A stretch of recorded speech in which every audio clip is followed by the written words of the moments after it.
आज हम बात करेंगे कि हमारे दिमाग की तरंगें क्या होती हैं। इन्हें ब्रेन वेव फ्रीक्वेंसीज भी कहते हैं और ये 5 तरह की होती हैं: बीटा, अल्फा, थीटा, डेल्टा और गामा। जैसे हम दिल की धड़कन को ईसीजी से नापते हैं, वैसे ही ब्रेन वेव को ईईजी से हर्ट्स में नापा जाता है।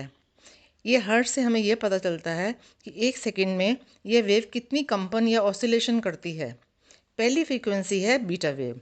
यह वेव 13 से 30 हर्ट्ज की फ्रीक्वेंसी को दर्शाती है। जब हम नॉर्मल अवेकनिंग स्टेट में हों, जैसे कुछ सुन रहे हों या कुछ पढ़ रहे हों, कुछ सोच रहे हों, अलर्ट हों और कुछ कर रहे हों, तब हमारे ब्रेन की बीटा फ्रीक्वेंसी होती है। ये वेव हमारी एनर्जी को बढ़ाती है और फोकस और कंसंट्रेशन तथा एनालिटिक थिंकिंग में मदद करती है। दूसरी है अल्फा वेव। यह वेव 8 से 13 हर्ट्ज को दर्शाती है। जब इंसान जाग रहा हो, रिलैक्स हो और कुछ भी नहीं खास सोच रहा हो, मेडिटेशन कर रहा हो, स्पेशली आंख बंद करी हो या कोई रिलैक्सिंग म्यूज़िक सुन रहा हो, कुछ टीवी देखने में मस्त हो, ये वेव हमारी हेल्थ के लिए अच्छी मानी जाती है। हमें रिलैक्स करती है और हमारे स्ट्रेस को कम करने में मदद करती है।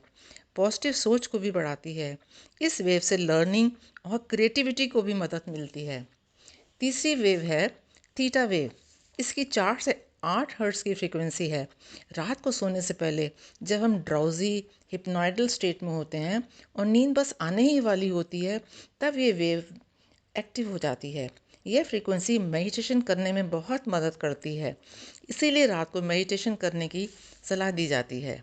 चौथी है डेल्टा वेव। 0.5 से 4 हर्ट्ज फ्रीक्वेंसी है इसकी। यह सबसे धीमी ब्रेन वेव होती है और गहरी नींद की स्थिति में देखी जाती है। इसी डीप स्लीप की क्वालिटी और ड्यूरेशन हमारी सेहत को इन्फ्लुएंस करती है। इसमें हमारे पुराने इम्यून सेल नष्ट होते हैं और नए इम्यून सेल्स बनते हैं। हमारी हीलिंग भी इसी स्टेज में होती है। शरीर के दर्द में भी रिलीफ मिलता है। आखिरी वेव है गामा वेव। 30, 80 या 100 हर्ट्ज तक की फ्रीक्वेंसी होती है। ये सबसे फास्ट ब्रेन वेव होती है और जब हम किसी भी काम में बहुत फोकस होते हैं या कुछ प्रॉब्लम को सॉल्व कर रहे होते हैं, तो ये ब्रेन वेव एक्टिव होती है। अब जानते हैं कि क्या करने से ये वेव्स बदलती हैं और कैसे अपनी अल्फा वेव को बढ़ाएं अपनी अच्छी सेहत के लिए। सबसे इम्पॉर्टेंट है मेडिटेशन और है फिज़िकल एक्सरसाइज, डीप ब्रीदिंग, लो यानी 4 से 8 हर्ट्ज की बायरनल बीट्स का म्यूज़िक जब हम सुनते हैं तो हमारी एंजाइटी और तनाव कम होता है और रिलैक्सेशन और पॉजिटिविटी बढ़ती है। 40 हर्ट्ज की बायरनल बीट्स हमारी लर्निंग और ट्रेनिंग को बढ़ाती हैं। तो फ्रेंड्स, आपने इस वीडियो में जाना कि जब हमें अपनी कॉग्निटिव परफॉर्मेंस जैसे फोकस या वर्किंग मेमोरी को बढ़ाना होता है, तो बीटा और गामा वेव जो हाई फ्रिक्वेंसी की हैं, हमें उन्हें बढ़ाना होगा।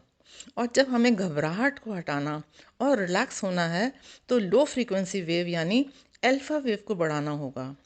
म्यूज़िक स्पेशली 60 बीट्स पर सेकेंड वाला म्यूज़िक अल्फा वेव को बढ़ाता है।